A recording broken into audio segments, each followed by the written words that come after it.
नमस्कार साथियों, स्वागत है आपका रियल स्टडी यूट्यूब चैनल पर। हमने रीट के लिए साइकोलॉजी शुरू कर दी है और आज मैं रीट के लिए साइंस शुरू करने जा रहा हूँ। साइंस में वो जो फिज़िक्स पार्ट है हमारा वो स्टार्ट कर रहे हैं। अगर हमारी ये जो क्लासें हैं आपके लिए कहीं ना कहीं हेल्पफुल सिद्ध हो रही हैं तो आपसे रिक्वेस्ट है कि आप इन क्लासों को ज़्यादा से ज़्यादा शेयर करें अपने दोस्तों के साथ, ताकि उनको भी लाभ हो सके। ठीक है दोस्तों, आप जितना सपोर्ट करेंगे हम भी आपका उतना ही सपोर्ट करेंगे। जो रीड के जितने भी सब्जेक्ट हैं उन सभी की क्लासेस जल्दी आपके सामने लेकर आ रही हैं। ठीक है दोस्तों, इसलिए ज़्यादा से ज़्यादा शेयर ज़रूर करें। चलो बिना देरी किए हुए स्टार्ट करते हैं आज का टॉपिक। आज का हमने टॉपिक लिया है वो रीड के अंदर है, साइंस के अंदर फोर्स बल टॉपिक है हमारा, वो लिया है। बल की बात करें तो बल वह भौतिक राशि है जो किसी वस्तु की यांत्रिक स्थिति में परिवर्तन कर देती है। यह एक सदिश राशि है जिसे एफ से प्रदर्शित करते हैं। ठीक है दोस्तों, सदिश राशि है बल एक। जैसे ये कोई बॉक्स है, इसको अगर हम धक्का लगाएंगे तो क्या होगा, पहले इस स्थिति में था और धक्का लगाने से ये इस स्थिति में आ गया, यानी इसकी यांत्रिक स्थिति यहाँ से यहाँ हो गई, यानी चेंज हो गई इसकी स्थिति। और इसके साथ ही इसकी एक दिशा भी थी निश्चित कि इस दिशा में जा रहा है, कौन सी दिशा में जा रहा है। इसलिए ये क्या है, एक सदिश राशि भी है दोस्तों, सदिश राशि भी है। जो बल होता है फोर्स, उसको एफ से प्रदर्शित करते हैं और उसके ऊपर एक तीर का निशान लगाया जाता है। जो तीर का निशान हमारा होता है वो सदिश को प्रदर्शित करता है हमें। ठीक है दोस्तों, आगे देखते हैं। किसी वस्तु पर कार्यरत बल को व्यक्त करने के लिए तीन तथ्यों की जानकारी आवश्यक है। तीन तथ्य कौन कौन से वो देखते हैं।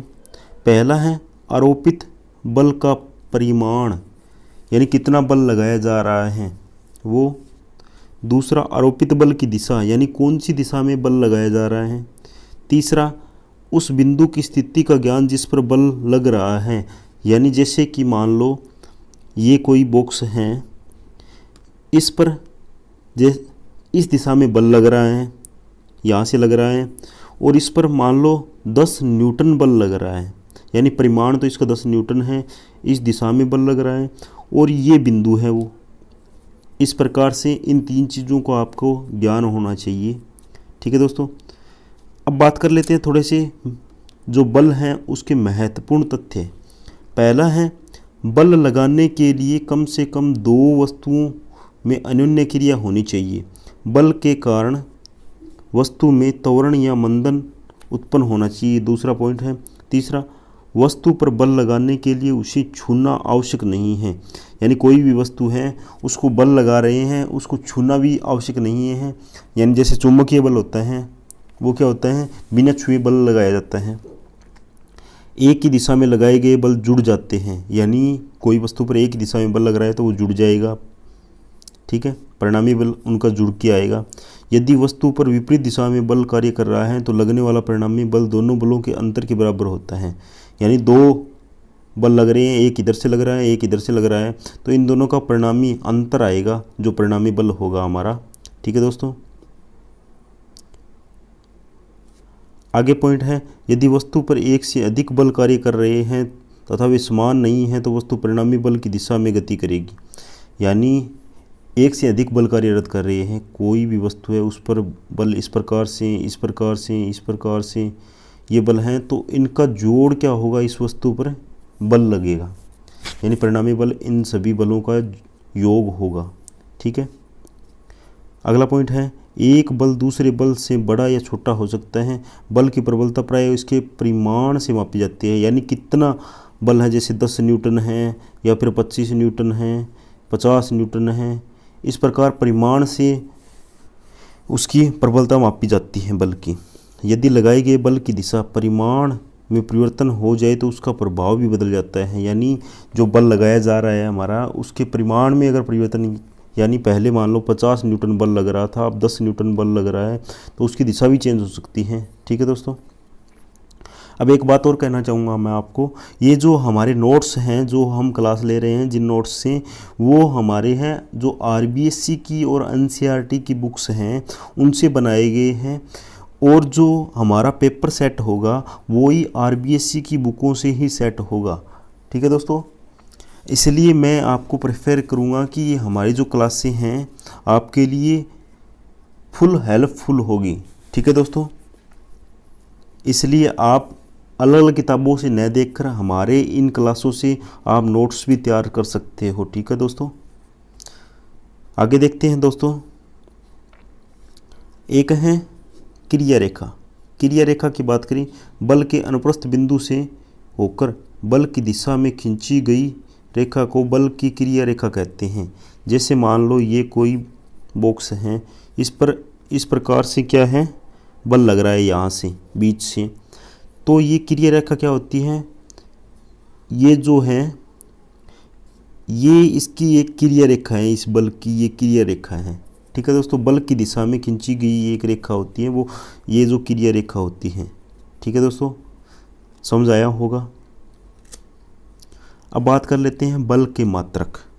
बल के मात्रक की बात करें तो बल का मात्रक है एमकेएस पद्धति के अंदर बात करें तो न्यूटन होता है किलोग्राम मीटर प्रति सेकंड स्क्वायर, जिसको बोलते हैं न्यूटन को।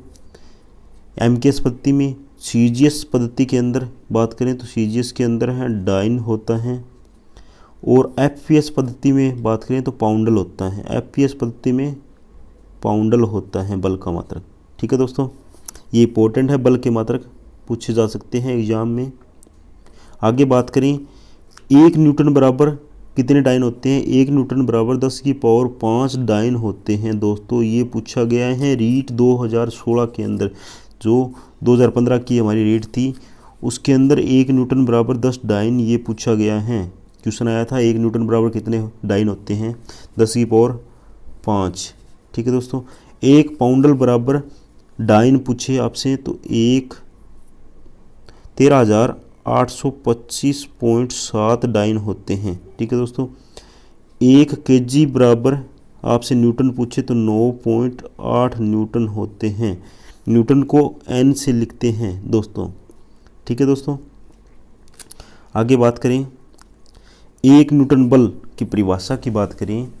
1 किलोग्राम वस्तु में 1 मीटर प्रति वर्ग सेकंड का त्वरण उत्पन्न करे वह 1 न्यूटन बल कहलाता है।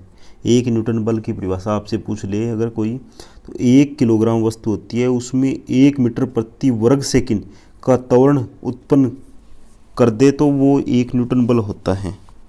ठीक है दोस्तों। अब इसके बाद बात करते हैं हम जो बल हैं उनके वर्गीकरण, यानी किस किस टाइप के बल होते हैं वो बात करें। मुख्य रूप से बल 2 प्रकार के होते हैं। बल के 2 भाग हैं। एक तो संपर्क बल होता है या स्पर्शी बल जिसे बोलते हैं, दूसरा है असंपर्क या अस्पर्शी बल। संपर्क बल की बात करें, जब बल लगाने हेतु वस्तु को छूना पड़े तो वो संपर्क बल कहलाता है। यानी कोई 2 वस्तुएं हैं, जैसे ये कोई पत्थर है, इसको लुढ़काना है हमें, तो इस पर अगर हम हाथ से बल लगाएं यानी हाथ से धक्का दें इसको, तो वो क्या होगा, हमारा इससे स्पर्श करेगा और ये क्या कहलाएगा, स्पर्शी बल कराएगा। जैसे ये कोई गाड़ी है, इसको अगर हमें धक्का लगाना है तो हम इसको छुएंगे, पहले छूकर क्या करेंगे, इसको धक्का लगाएंगे, तो ये स्पर्शी बल होता है हमारा। ठीक है दोस्तों। जैसे कि दरवाजे के किवाड़ को बंद करना, यानी हाथ लगाकर हम क्या करते हैं, किवाड़ को बंद करते हैं। किसी चट्टान को धकेलना, ये बता ही दिया मैंने। वायु द्वारा हम लोगों पर आरोपित बल, घर्षण बल आदि, यानी जैसे हवा चल रही है, हवा कई बार तेज़ होती है तो हमें बैक साइड, यानी सामने से हवा आ रही है, हम हवा की साइड में जा रहे हैं तो हमें ऐसा महसूस होता है कि आगे से धक्का लग रहा है हमें, वो वायु द्वारा क्या होता है, बल लगाया जाता है हम पर। आगे बात करें, बल के लिए प्रयुक्त साधन व वस्तु जब एक दूसरे के संपर्क में हो, यानी संपर्क बल, संपर्क में होगी दोनों वस्तुएं, बल लगाने वाला और जिस पर बल लग रहा है वो दोनों एक दूसरे के संपर्क में होगी। ठीक है दोस्तों। आगे बात करें असंपर्क बल या दूरी पर कार्यरत बल, अस्पर्शी बल जिसे कहते हैं, उसकी बात कर लेते हैं। बल के लिए प्रयुक्त साधन व वस्तु में कोई संबंध न हो, दूरी पर कार्यरत बल कहलाता है, यानी असंपर्क बल कहलाता है। जैसे कि चुंबकीय बल जो होता है, दो चुंबकों के मध्य बल होता है चुंबकीय बल। आवेशों के मध्य बल होता है, दो आवेश होते हैं पॉजिटिव और नेगेटिव, उनके मध्य जो बल होता है वो पृथ्वी किसी वस्तु के मध्य आकर्षण बल। जैसे किसी वस्तु पर क्या होता है, पृथ्वी गुरुत्वाकर्षण बल लगाती है, ये भी असंपर्क बल है, दूरी पर कार्यरत बल है। लोहे के टुकड़े पर चुंबक का बल, यहाँ पर चुंबक है, मान लो यहाँ पर लोहे का टुकड़ा है, तो ये चुंबक अपनी ओर आकर्षण करेगी इसको, ये चुंबकीय बल होता है, ठीक है, लोहे के टुकड़े पर लगता है जो। आगे बात करें, एक होता है समांगी बल। समांगी बल की बात करें, यदि दो या दो से अधिक बल किसी एक ही बिंदु पर कार्यरत हो तो इन बलों को समांगी बल कहते हैं। दोस्तों, जैसे मान लो ये कोई वस्तु है, इस पर दो या दो से अधिक बल लग रहे हैं, जैसे इस पर मान लो 6-7 बल लग रहे हैं, तो ये बल क्या होते हैं, समांगी बल कहलाते हैं। दो या दो से अधिक बल समांगी बल कहलाएंगे। यदि समांगी बलों की दिशा समान है तो परिणामी बल इन सब के योग के बराबर होता है, यानी जितने भी बल लग रहे हैं उनकी दिशा समान है तो वो क्या है, उनका जो परिणामी बल होता है उनकी योग के बराबर होता है। अगला, यदि दो समांगी बल विपरीत दिशा में कार्य कर रहे हैं तो परिणामी बल दोनों समांगी बलों के अंतर के समान होता है, यानी विपरीत दिशा में बल कर रहे हैं। जैसे मान लो दो इसके अंदर ऐसे काम कर रहे हैं, दो इधर से काम कर रहे हैं, तो परिणामी जो बल होगा वो इनके और इनके अंतर के बराबर होगा। ठीक है दोस्तों, आगे देख लेते हैं। दो समांगी बल निम्न स्थितियों में हो सकते हैं। पहला है, दोनों बल एक ही सरल रेखा में हो व एक ही दिशा में हो, अर्थात बलों के मध्य कोण थीटा हो। यानी मान लो एक बल इस टाइप से लग रहा है इस दिशा के अंदर, दूसरा ही बल इस दिशा में ही लग रहा है, यानी इनके मध्य कोण क्या है, 0 डिग्री है। इनके मध्य कोण क्या है, 0 डिग्री है। ये समांगी बल के अंदर आता है, सरल रेखीय बल जो। दूसरा, जब दोनों विपरीत दिशा में एक ही सरल रेखा पर कार्य कर रहे हो, इस प्रकार से कार्य करे, एक इस प्रकार से कार्य करे, यानी उनके मध्य 180 डिग्री का कोण हो, उनके मध्य 180 डिग्री का कोण हो, विपरीत दिशा में कार्य कर रहे हो। तीसरी स्थिति बनती है, दोनों बलों के मध्य थीटा कोण हो, दोनों बलों के मध्य थीटा कोण हो, वो भी स्थिति हो। अगला है, सरल रेखा में समांगी बल एक ही दिशा में, यानी जो सरल रेखीय बल होते हैं, जो समांगी बल होते हैं, उनके अंदर क्या होता है, थीटा जो होता है हमारा वो 0 डिग्री होता है।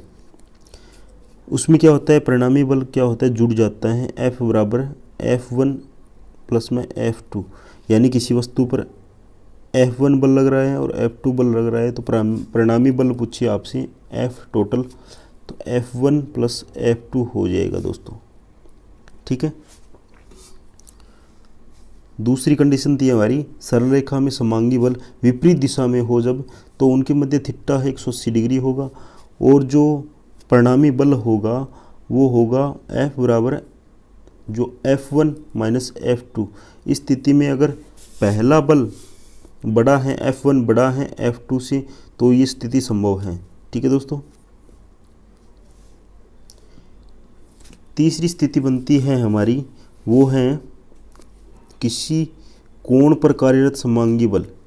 ठीक है, यदि दो बल F1 व F2 एक बिंदु पर थीटा कोण बनाते हुए प्रयुक्त हो रहे हैं तो परिणामी बल के लिए एक फॉर्मूला यूज होता है, FR equals to F1 square. इन कोई भी कोण बना रहा हो, 0 degree, theta degree, 0 degree, 180 degree के अलावा कोई भी कोण हो, जैसे क्या हो, 90 डिग्री हो, 50 डिग्री हो, 30 डिग्री हो, कोई भी कोण हो, उनके लिए फॉर्मूला होता है F1 square F2 square plus में 2F1 F2 cos theta. F1 square plus में F2 स्क्वायर प्लस में 2F1 F2 कोस थीटा। ये यहाँ जो थीटा होगा वो जो कोण दिया होगा हमारा कोण, वो होता है, ठीक है दोस्तों, ये फॉर्मूला यूज होता है। आगे बात करें अभिकेंद्रीय बल की। अभिकेंद्रीय बल क्या होता है? जब कोई वस्तु वर्तुल या वृत्तीय गति करती है तो वस्तु पर एक बल कार्य करता है जिसकी दिशा केंद्र की ओर होती है, अभिकेंद्रीय बल कहलाता है।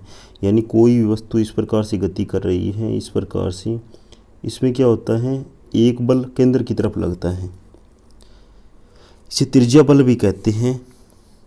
इस बल की दिशा प्रतिक्षण बदलती रहती है, यानी यहाँ पर तो इस प्रकार है, यहाँ पर इस प्रकार है, यहाँ पर इस प्रकार है, यानी प्रत्येक जो अलग अलग समय होता है वो अलग अलग क्या है, इसकी दिशा बदलती रहती है। नियत चाल, समान चाल या गति से गति करते हुए कण या कोणीय वेग व कोणीय त्वरण परिणाम में नहीं तो कम से कम दिशा तो सतत रूप से बदलती रहती है इनकी, ठीक है दोस्तों। दूसरा है असंतुलित या संतुलित बल, इनकी बात कर लेते हैं।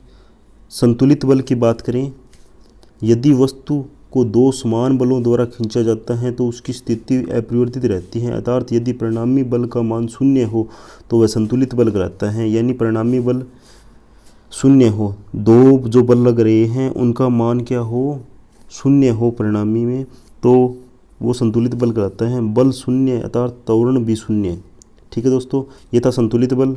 दूसरा है असंतुलित बल। असंतुलित बल की बात करें, जब वस्तु पर कार्यरत परिणामी बल का मान शून्य नहीं होता है, यानी अलग आ जाए तो वस्तु में क्या होगा, कुछ न कुछ परिवर्तन हो जाएगा उसकी स्थिति में, तो होता है असंतुलित बल।